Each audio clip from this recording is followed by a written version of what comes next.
Have you ever wondered आज रिलायंस का stock ऊपर क्यों गया, निफ्टी अचानक से 200 पॉइंट नीचे क्यों आ गया? जब आप कॉल ऑप्शन बाई करते हैं तो मार्केट आपके अगेंस्ट में क्यों चला जाता है? मोस्ट बिगिनर इंडिकेटर के पीछे भागते रहते हैं लेकिन मार्केट का सबसे इंपॉर्टेंट कॉन्सेप्ट नहीं समझते, प्राइस मूव कौन करा रहा है। आज की वीडियो में हम बात समझेंगे कि स्टॉक मार्केट में एक्चुअली वर्क कैसे करती है और बायर्स और सेलर्स का रोल क्या है, डिमांड और सप्लाई प्राइस को कैसे मूव कराती है और ये कॉन्सेप्ट एफ&ओ ट्रेडिंग में इतने इंपॉर्टेंट क्यों हैं। ठीक, वेलकम बैक टू द एफ&ओ स्पॉट बाय आदित्य। ये हमारी बिगनर टू ट्रेडर सीरीज का एपिसोड नंबर 3 है। पिछले वीडियो में हमने ट्रेडिंग क्या होती है ये समझा था। आज हम समझेंगे कि मार्केट के इंजन को, क्योंकि जब तक आप मार्केट कैसे चल रही है ये नहीं समझेंगे तब तक प्राइस एक्शन भी आपको प्रॉपर्ली समझ में नहीं आएगा।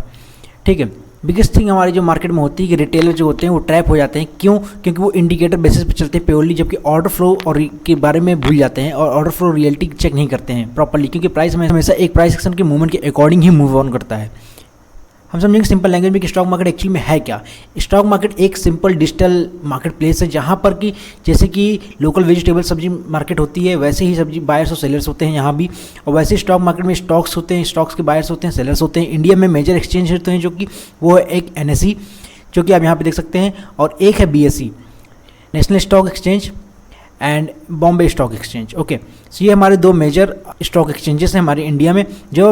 जब आप जीरोधा, एंजल वन या आप स्टॉक से किसी भी ब्रोकर में आप ऑर्डर लगाते हैं तो अल्टीमेटली ये ऑर्डर एक्सचेंज के पास जाता है और वहीं पे जाके मैचिंग होती है ऑर्डर की।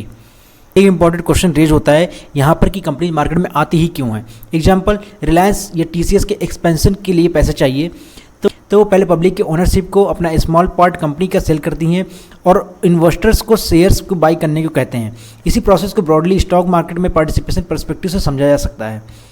अब आते हैं मार्केट में सबसे इंपॉर्टेंट कॉन्सेप्ट पे कि मार्केट में हर एक ट्रेड के लिए एक बायर होता है और एक सेलर होता है। अगर मुझे जैसे कि रिलायंस का स्टॉक सेल करना है तो मेरे लिए एक बायर होना जरूरी है। अगर मुझे रिलायंस का बाय करना है स्टॉक तो मेरे लिए एक सेलर होना बहुत ज़रूरी है।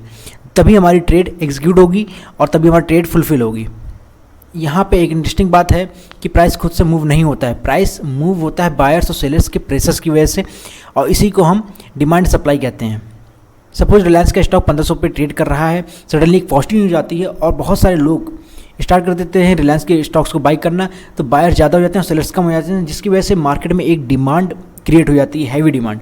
अब आप अपोजिट सिचुएशन को समझते हैं कि एक नेगेटिव न्यूज आ गई, अब लोग मार्केट में इस स्टॉक को सेल करना स्टार्ट कर देते हैं और उसकी वजह से बायर्स कम हो जाते हैं मार्केट में और सेलर्स ज़्यादा हो जाते हैं।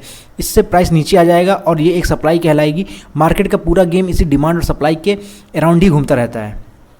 अब आप सोच रहे होंगे कि इससे हमारा निफ्टी क्यों मूव करता है, निफ्टी का क्या लेना देना है स्टॉक से। तो निफ्टी 50 मेजर कंपनियों का एक इंडेक्स है। जब रिलायंस, HDFC, भारतीय एयरटेल, ICICI बैंक जैसे स्टॉक्स मूव करते हैं तो निफ्टी भी मूव करता है। इस वजह से ऑप्शंस ट्रेडर्स निफ्टी और बैंक निफ्टी को क्लोजली वॉच करते हैं। अब एक बेसिक सा कॉन्सेप्ट कि लिमिट ऑर्डर, मार्केट ऑर्डर क्या होते हैं। तो मार्केट ऑर्डर हमारा ये होता है कि हम जैसे कि हमारा अभी रिलायंस इंडस्ट्रीज़ का प्राइस 1321.20 यहाँ पे चल रहा है और मार्केट हमारी क्लोज है, और हमने गए और यहाँ पे मार्केट ऑर्डर लगाकर सीधे क्वांटिटी सेलेक्ट करके आपने ऑर्डर प्लेस कर दिया। ठीक, तो उसके बाद हमारा जब ऑर्डर फुलफिल हो जाएगा तो हमारा मार्केट ऑर्डर में यानी कि हमारा ऑर्डर प्लेस हुआ है। और लिमिट ऑर्डर क्या होती है?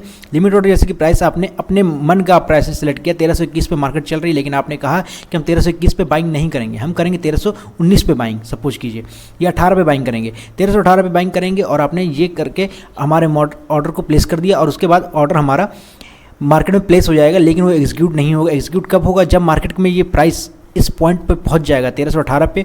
तब हमने आपको बता दिया कि मैचिंग कोर क्या है, बाइंग और सेलर्स, और ये पूरी कंप्लीटली आपको मैंने बता दिया यहाँ पे कि डिमांड सप्लाई क्या होती है, ऑर्डर कैसे मैच होते हैं, और उसके बाद हमने बता दिया कि प्राइस मूव क्यों करता है, कैसे डिमांड्स क्रिएट होती हैं, उसकी वजह से हमारे ऑर्डर्स में बाइंग बढ़ती है और उसकी वजह से हमारी जो डिमांड होती है बहुत ज़्यादा बढ़ जाती है। और उसके बाद एक टाइम आता है जब सेलर्स बहुत ज़्यादा हैवी हो जाते हैं तो उसको सप्लाई करते हैं और सप्लाइटिंग न्यूज़ की वजह से हमारी सप्लाई बढ़ जाती है, उसकी वजह से हमारा प्राइस डाउन साइड में आ जाता है। अब मैंने आपको ये बता दिया कि निफ्टी 50 क्यों मूव करता है, उसके सिंपल वजह हमारे सिर्फ 3 या 4 मेजर स्टॉक्स हैं, और उसके बाद हमने लिमिट ऑर्डर, मार्केट ऑर्डर क्या होता है ये भी समझ लिया है। और इसके अब सबसे इंपॉर्टेंट क्वेश्चन पे आते हैं कि एफ&ओ ट्रेडर्स के लिए इंपॉर्टेंट क्यों है समझना, क्योंकि ऑप्शंस के प्राइस को अल्टीमेटली अंडरलाइंग मार्केट के मूवमेंट पर डिपेंड करती है।